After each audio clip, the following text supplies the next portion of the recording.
আল্লাহর কাছে চাই অনেক কিছু আমরা, কিন্তু আল্লাহর প্রকৃত দাস আর গোলাম হতে পারি না।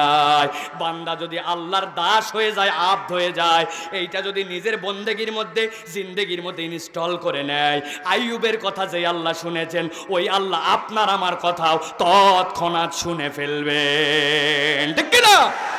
আল্লাহর গোলাম কেমন করে হওয়া যায়? আল্লাহর নিয়ম মানে না মানে? হ্যাঁ, হুজুরের ওয়াজ শুনে একজন দাঁড়িয়ে রাখছে, আল্লাহর হুকুমের মধ্যে চলে আসছে, মহল্লায় যে একজন বলছে, কিরে তুইও মুন্সি হলি নাকি? ওর পেস্টিজে লাগে গেছে, চলে গেছে সেলুনে, যাই বলছে একটা টান উপর দিয়ে দিবি, আরেকটা নিচ দিয়ে ডবল টান। আপনি কই আল্লাহর আব্দ হলেন?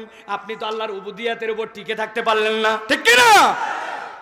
কতদিন আপনার কাছে বয়ান করা হলো, মাসফালা মিনাল কাবাইনি জারি ফিন্নার, তোমার টাকনুর নিচে যে কাপড়টা যায় এটা জাহান্নামে যাবে।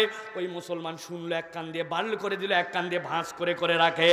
কেন রে ভাই? আপনি আল্লাহর আব্দ হতে পারেন না, আপনার বাহ্যিক এই আচরণগুলাই পরিবর্তন করতে পারেন না, আর আপনি কেমন করে বলেন আমি আল্লাহর গোলাম? আল্লাহর গোলামি এত সহজ নয়। আল্লাহর হুকুমের বরখেলাপ চড়ে আল্লাহর গোলাম হওয়া যায় না।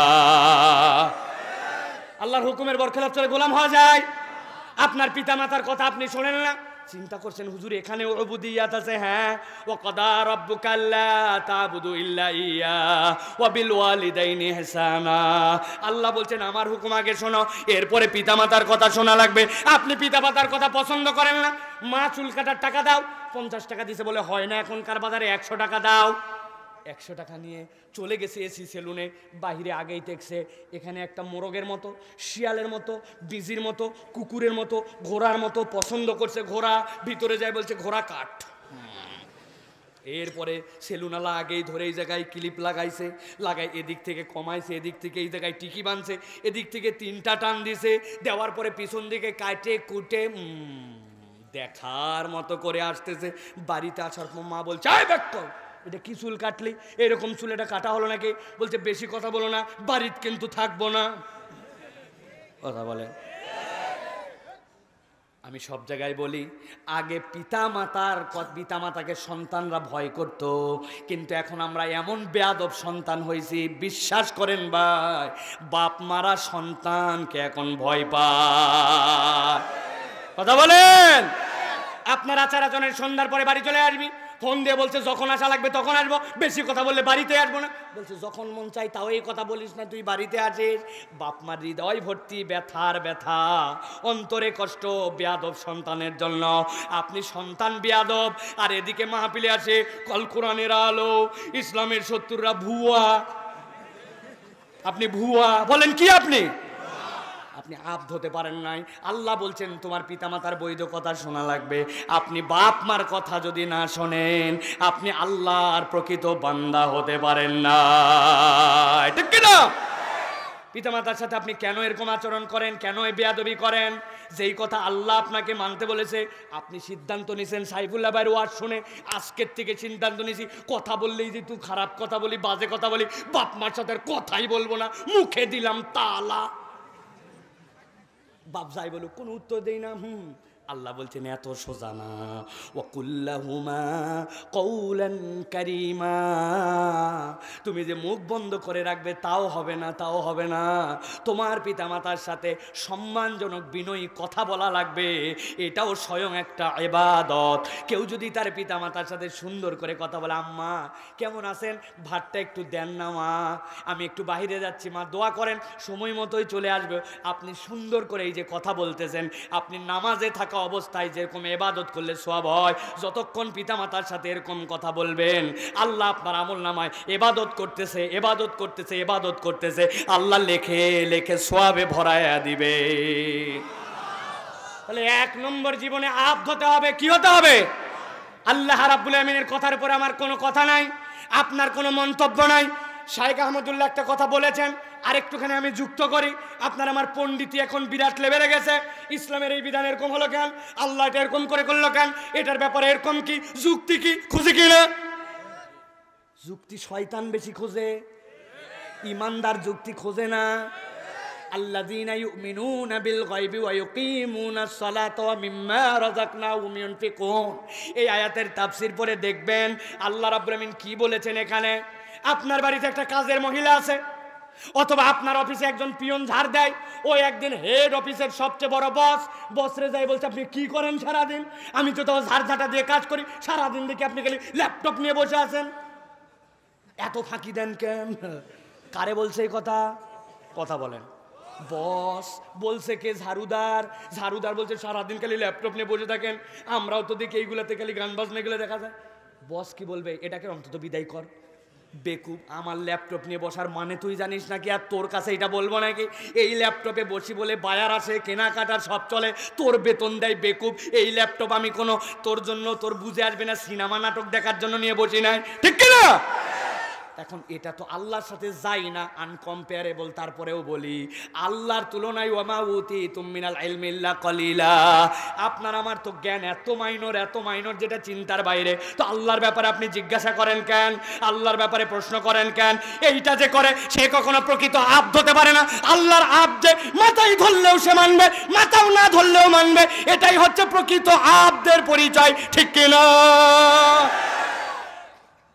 আল্লাহ এই জন্য বলছেন এক নম্বরে ওয়া যিকরা লিল আবিদিন, এক নম্বর গুণ, তাহলে আমরা আল্লাহর আব্দ হব, রাজি? চলেন এবার দুই নম্বরে যাই।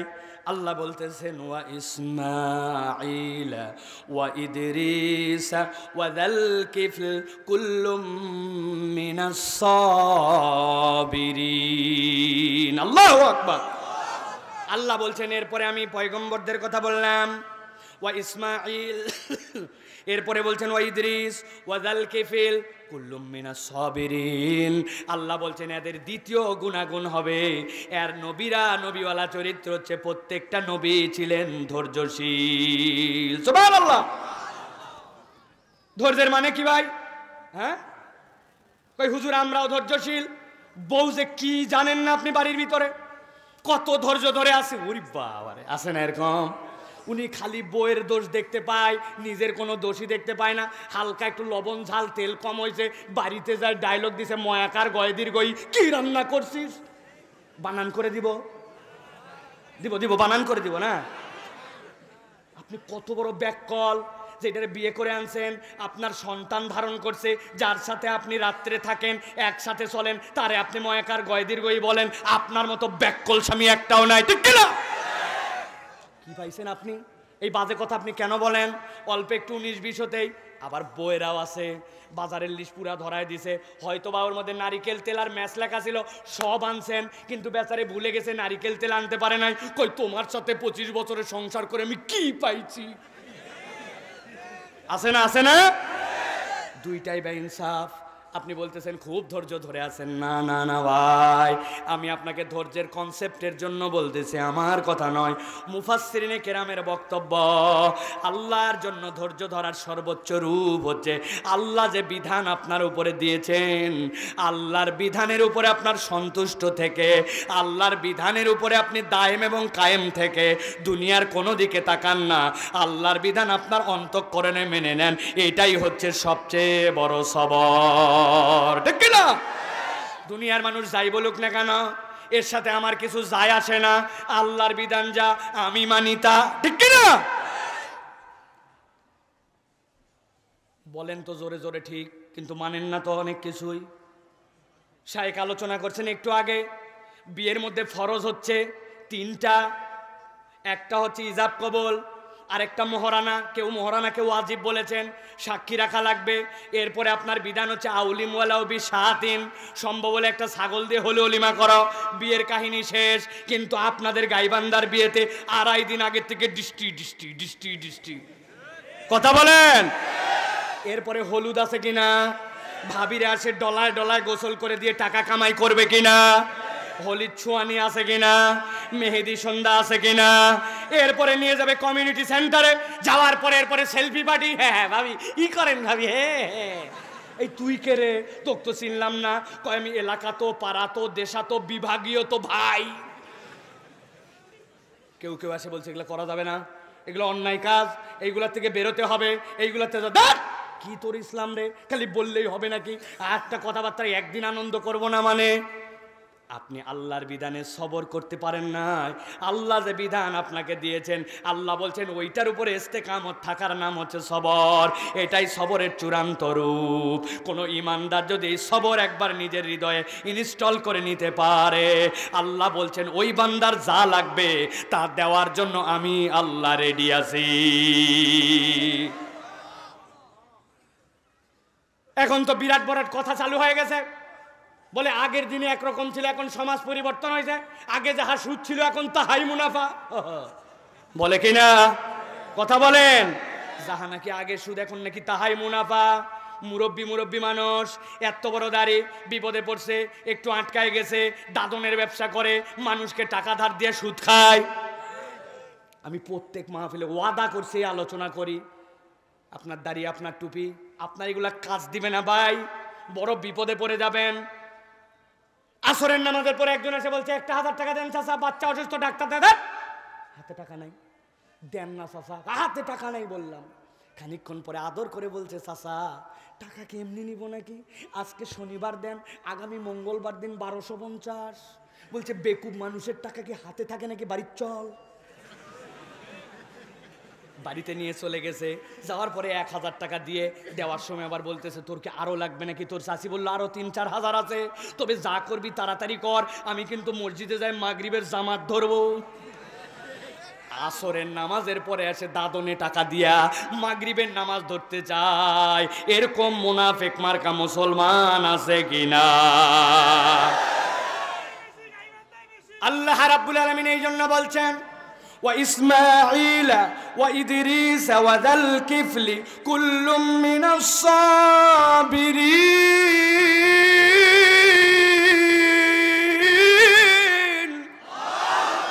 ও দুনিয়ার মানুষ, নবীওয়ালা ক্যারেক্টার নিজের মধ্যে ইনস্টল করো। দুনিয়া একদিক, আল্লাহর বিধান একদিক। রাজি? কথা বলেন রাজি? এটা কি দাড়ি কাটে না রাখে? টাকনুর নিচে কাপড় রাখে না তুলে? পিতামাতার কথা অমান্য করে না মেনে? সুদ ধরে না সুদ ছেড়ে? নামাজ পড়ে না নামাজ ছাড়ে? ভালো করে ওয়াদা করছেন, কিন্তু পরিবর্তন হওয়া লাগবে। আগামীবার মাহফিলে আছে দেখবো, আপনার লজ্জা হওয়া উচিত। আমি তো মাঝে মাঝে বলি আমাদের স্টেজে ডানে বামে কতকগুলা বসে অনেক জায়গায়, বড় বড় ডায়লগ, হ্যাঁ এ করতে হবে, কোরআন মানতে হবে, টাকনুর নিচে কাপড়, মুখে দাড়ি নাই, বসে কেমনে লজ্জায়? কত আলেম ওলামা, হাজি গাজি, ইমাম সব বসে আছে, উনার তো লজ্জা করে অন্তত নিচে যাওয়া দরকার। কারণ হুজুররাও খারাপ কাজ করলে মাঝে মাঝে লজ্জা করে। এক ছাত্র আমাকে এসে বলছে, আমারই বন্ধু বান্ধব ছিল, যখন প্রথম হেফজোখানায় একবারে কোরআন শেখার জন্য যায়, কয় দোস্ত আজকে সিনেমা দেখতে গেছিলাম, শালা টিকিটালা এত খারাপ। বললাম তার মানে? কয় আর বলিস না, আমার তো মুখের দাড়ি, তো আমি এরকম করে মাফলার পেঁচাই গেছি গরমের দিন। আমারে বলছে এই টিকিট কাটতে আসছিস, গরমের দিন মাফলার কেন? মাফলার খোল। আমি আতঙ্কে মাফলার একটু, বদমাইশ দাঁড়িয়ে আছে, তুই মাদ্রাসার ছাত্র, হয়তো যা, টিকিট নাই যা। তো মাদ্রাসার ছাত্র দাড়ি থাকার পরে সিনেমার টিকিট কাটতে গেলে হুঁশ করে, আর আপনি এসে স্টেজে বসে পড়েন, ডাইনে বামে, লজ্জা লাগে না? আমাদের এখানে ঠিক আছে আলহামদুলিল্লাহ, আলহামদুলিল্লাহ। এটা কাউকে কষ্ট দেওয়ার জন্য বলছি না ভাই, একটু বিবেকে ধাক্কা না দিলে।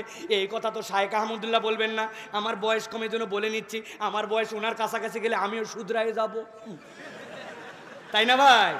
তাহলে আল্লাহর বিধানের উপরে সবর করা লাগবে কিনা? গান শুনে না গান ছাড়ে, মোড়ের মধ্যে দাঁড়ায় মহিলাদের ব্যাপারে বাজে আলাপ করে না, এটা বাদ দিয়া ওয়াদা ওয়াদা। সর্বশেষ পয়েন্ট, আর 10 মিনিট বলবো, আছেন তো আপনারা? আলহামদুলিল্লাহ। শায়েক আছেন যেহেতু, আর আপনারা না যাইতে থাকবেন কি করবেন? এবার চলেন প্রিয় ভাইয়েরা, 3 নম্বরে আল্লাহ রাব্বুল আমিন বলছেন যদি তুমি সবর করো তাহলে আমি আল্লাহ তোমাকে কি বানাবো? ওয়াদখালনাহুম ফি রাহমাতিনা ইন্নাহুম মিনাস সালিহিন।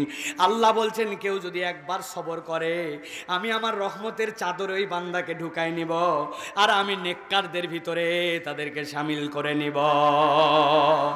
আমল হচ্ছে আল্লাহর জন্য চেষ্টা করছেন, ধৈর্য ধরছেন, আল্লাহ বলছেন আমি আমার রহমতে নিয়ে নিব, আর আমি আল্লাহ রাব্বুল আমিন ওই বান্দার জন্য আল্লাহর পক্ষ থেকে সালেদের অন্তর্ভুক্ত করে নিব। এবার সর্বশেষ আল্লাহ রাব্বুল আলামিন বলছেন, আমি এবার আরেকটা পয়গম্বরের কথা তোমাদের কাছে বলবো। কোন পয়গম্বর? আল্লাহ রাব্বুল আলামিন বলছেন, দুনিয়াতে আল্লাহর যত পয়গম্বর ছিল, তিনজন একটু মেজাজি পয়গম্বর। কয়জন? যতটুকু আমার কনসেপ্ট, কম বেশি হতে পারে। একজন মুসা আলাইহিস সালাম, কি নাম? এইটুক ধাক্কা দিছেন খালি, উনি জানেন না ওনার হাতের মধ্যে কি